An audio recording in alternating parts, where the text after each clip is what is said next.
Hey everybody, I'm Dave with the Guitar Tricks channel, here with another great lesson and tip of the week. Make sure to like this video and subscribe so you'll never miss another episode. Let's check out that tip of the week.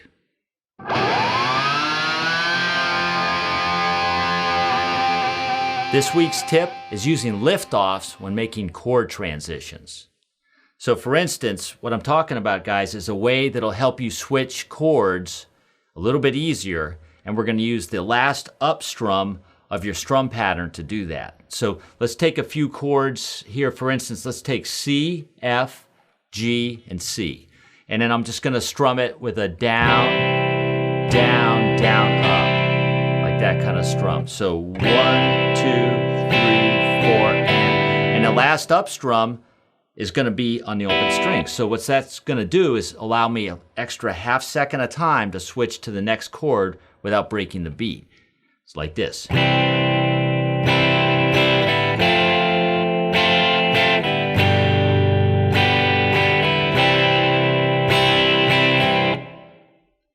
We always want it to sound rhythmically in time, and even though we're doing an upstroke on open strings, it actually doesn't sound that bad. And when you play it confidently and with authority, it's a great way to move from chord to chord. I hear a lot of guitar players, especially acoustic guitar players, when they're switching chords, to use this technique, regardless of whether they're aware of it or not. So if we were to not do the lift-offs, sometimes the chords might sound a little forced.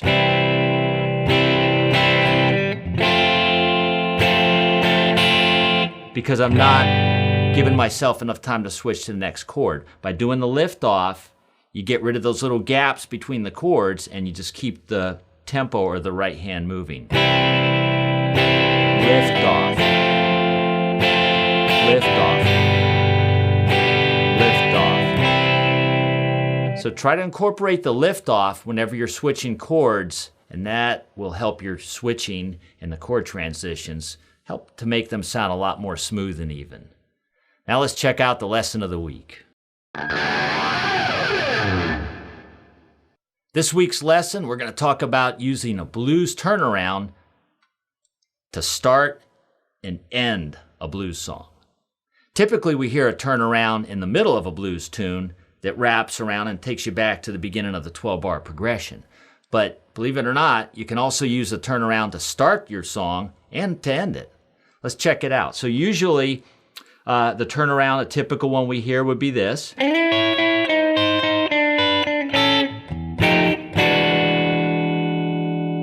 And what we're doing there, if we're in the key of A for this one, we're doing a little walk down on the third and first string, picking the third, then the first, then the third string, doing the same thing in the 8th fret, doing the same thing in the 7th fret, and then back to the 6th fret on the 3rd string, 5th on the 1st string, and then play them together.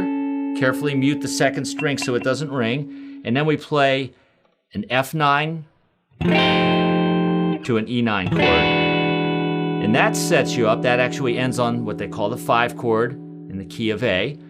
That sets you up to go into the A chord for the next part of the song, etc. Like that. So if we were to hear the turnaround to start the song, it would be in this context. You'd hear 1, 2, 3, 4, 1, 2, 3, 4, 1, 2, and 3, 4. Here we go. Now the song's in.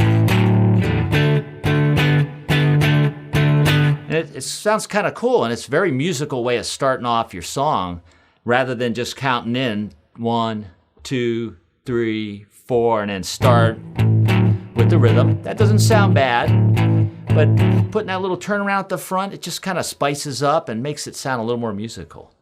Now let's check out the ending, using it to end the song. It's actually the same turnaround, but instead of ending on the 5 chord, a half step above the 5 chord, the F9 to the 5 chord, that always leaves your ear wanting to hear the next part or hear the next cycle.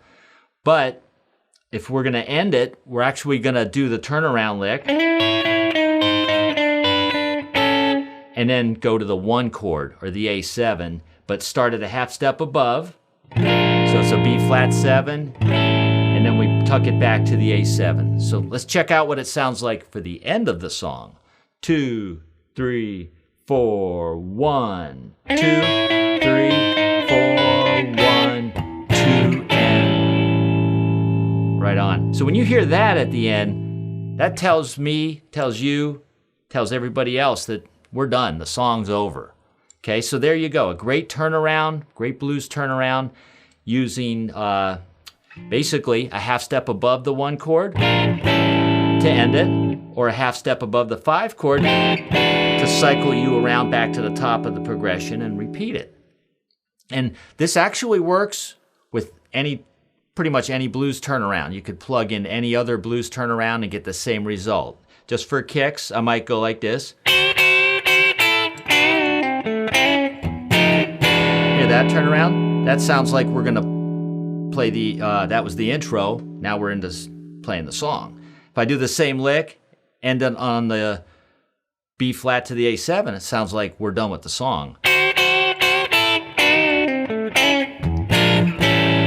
Nice. That definitely sounds like the ending. So there you go. Work on that. Take your time with it. Learn the turnaround. Experiment with other turnarounds. And then all you got to remember is that the last 2 chords are either the 5 chord to wrap it up, take you back to the top as an intro of the song, or end on the 1 chord to end the song. There you go. That's it for this week's channel episode. I hope you learned something new and inspiring that can be used in your own playing. Be sure to check out guitartricks.com/channel for more info and free lessons that'll help you towards your goal of becoming a solid and competent guitar player. And while you're here, hit that button below to subscribe so you won't miss another lesson. I'm Dave with Guitar Tricks. See you next time. Until then, keep those fingers flying.